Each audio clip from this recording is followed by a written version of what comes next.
Hello everyone, welcome to LukeLore, a quick deep dive into a folklore topic where I share some of the stories from around the world that have piqued my interest. I wanted to turn the lens of LukeLore onto where I live this episode, and dig deep into the local myths and legends of Liverpool in the UK.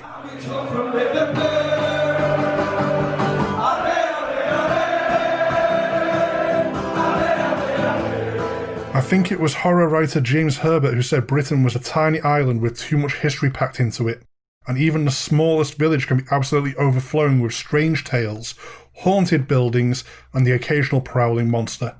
Our cities are far from an exception to this. One pretty big haunted building I actually live right near, in both size and reputation, is Newsham Park Hospital. Not so long ago I was even closer and lived just on the edge of said Newsham Park. The old abandoned hospital is an absolute giant of a complex. Full 4 wings, multiple stories tall surrounding a courtyard, plus extra outbuildings all around it. It sure as hell looks haunted. Austere and partially succumbing to decay, it sits on one edge of Newsham Park, glaring down at passing families who now take its existence for granted from familiarity. Children pass by it daily like it's invisible, but you plonk a tourist down in front of it for the first time and they are awestruck. It's more than just big and creepy, it feels imposing. I used to walk past it on the way home when I was working night shifts. I would show off some pictures to Ian and Brennan of the building, including the time bits of a pigeon were strewn everywhere outside one entrance. I mean, that was probably just an over-enthusiastic dog or fox, but it damn well looked like the pigeon had exploded, and sometime between midnight and 1 AM, with the abandoned hospital looming over the remains, it can leave you somewhat unnerved. The Mangler. You don't need to take my word for this. You can go in there if you want. The owners of the grounds let some events run there, some of which being ghost hunts. There are more than a few ghost photographs surrounding Newsham Park if you go digging, but there's a now pretty famous photo of one of these from a haunted tours you can go on. They like to get a group shot of everyone together, except there was something strange in one of those group photos. Mixed right in the middle, sandwiched among 4 tour-goers surrounding it on all sides, is the blurry and downright wrong-looking face of a woman who everyone involved swears was not a part of that group. Not even hiding away in the background like these photos normally go, smiling right in the middle of the group. Anyone who knows the people of Liverpool likely won't be surprised to find out we have bold and sociable ghosts down this way. We're gonna have some laughs. I have been in Newsham Park Hospital myself, scouting out for a movie location way back when. Didn't see anything supernatural, but it was one hell of a building to take a tour through. It was a small group of me and 3 others with a single living caretaker taking us around the place, and it really is impressive in there. We didn't have the budget to film it, sadly, as the whole place oozes production value for a horror movie. Abandoned wards, surprisingly well-preserved areas including such ancient relics as a marathon bar vending machine, flat-out derelict wings falling apart in places, the full works, and some really special stuff besides. I was scouting with a camcorder, following the group around as someone else took photographs to give us a feel for the place.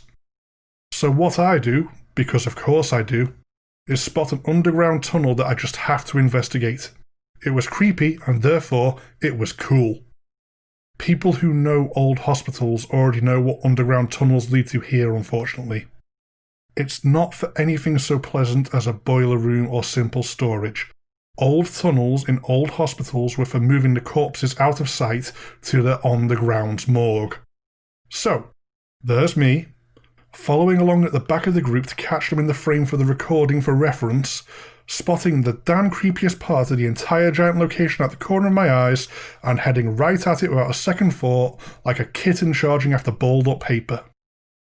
If real life was a horror movie, I would have been the first death of the main cast. I'd get some footage of it, but then don't actually go down the tunnel in a rare show of sensible self-preservation finally kicking in. I popped back up the stairs I just went down to get the rest of the group, who hadn't noticed me wander off on my own, and had gone ahead without me. There's still a tape of this somewhere. It's apparently hilarious as I go from, hey, this is cool, to, hello? Hello? And having to spend a couple of minutes playing creepy haunted hospital hide and seek in the dark to catch up. Josh? Josh? Josh? Josh! I'm not proud. I'll share it if it ever finally resurfaces, but I have no idea for when or even if that could happen. Something a little different about the cities of the UK is that there are loads of random, often weird and irrational, oddities just waiting to be blundered into across the place.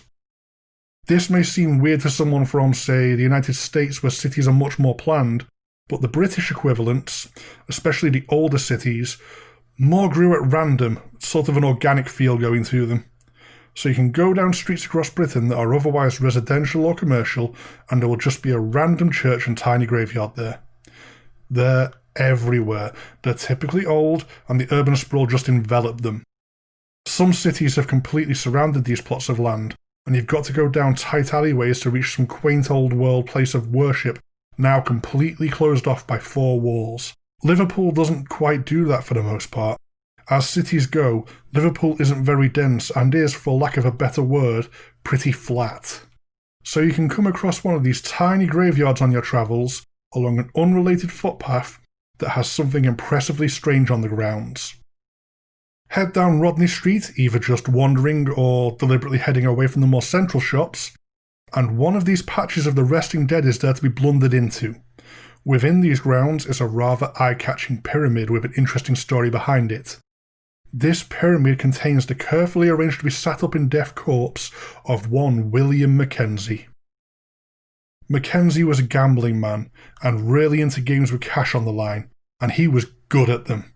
So the story goes, he sold his soul to the devil for luck at cards. As long as he was up and playing, his soul was his, and the devil would get it once he was dead and buried. So here, along Rodney Street, stands the above-ground tomb of William Mackenzie, where his corpse sits upright in front of a table, and with a winning hand of cards in front of him, the devil forever cheated his due. Given that he was hellbound, yet went to his grave above ground with a loophole ready, the ghost of William Mackenzie is said to have been seen wandering near his resting place some nights.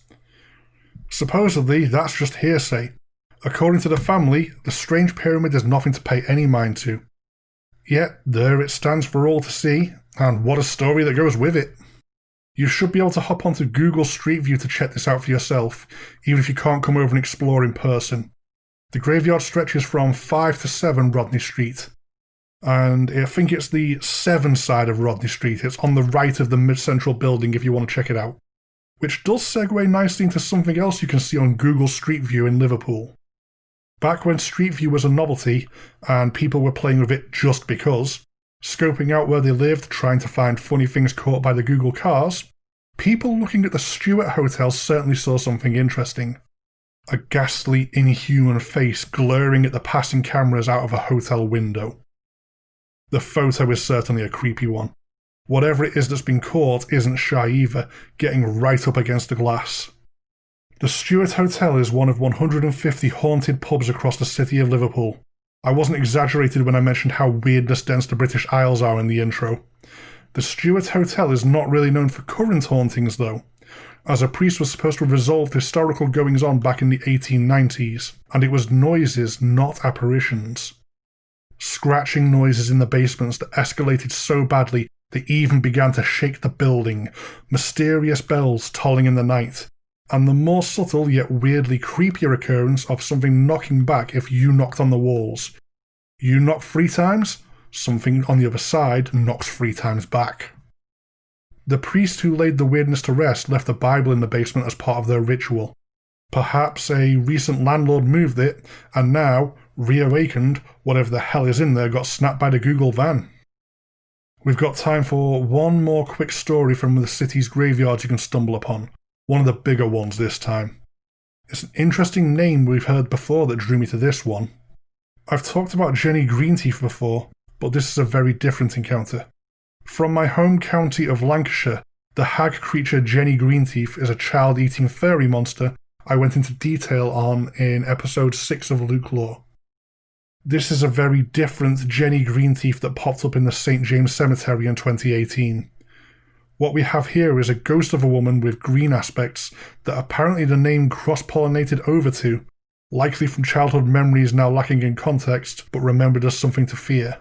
From what I could dig up as I went on, it does appear to be a ghost of a witch who had that nickname, being again somewhat distinct from the similarly named hag creatures lurking among the weeds of ponds across Lancashire. Now, having seen the photo, this ghost can have any damn well name it wants. This is some Blur witch crap caught sneaking around the cemetery with a sack over its shoulder, in broad damn daylight no less. This photo was from near an infamous vampire stake grave at the grounds of St James Mountain Gardens. Liverpool having an unusual amount of vampire-related burials, I may give its own focus in a future episode.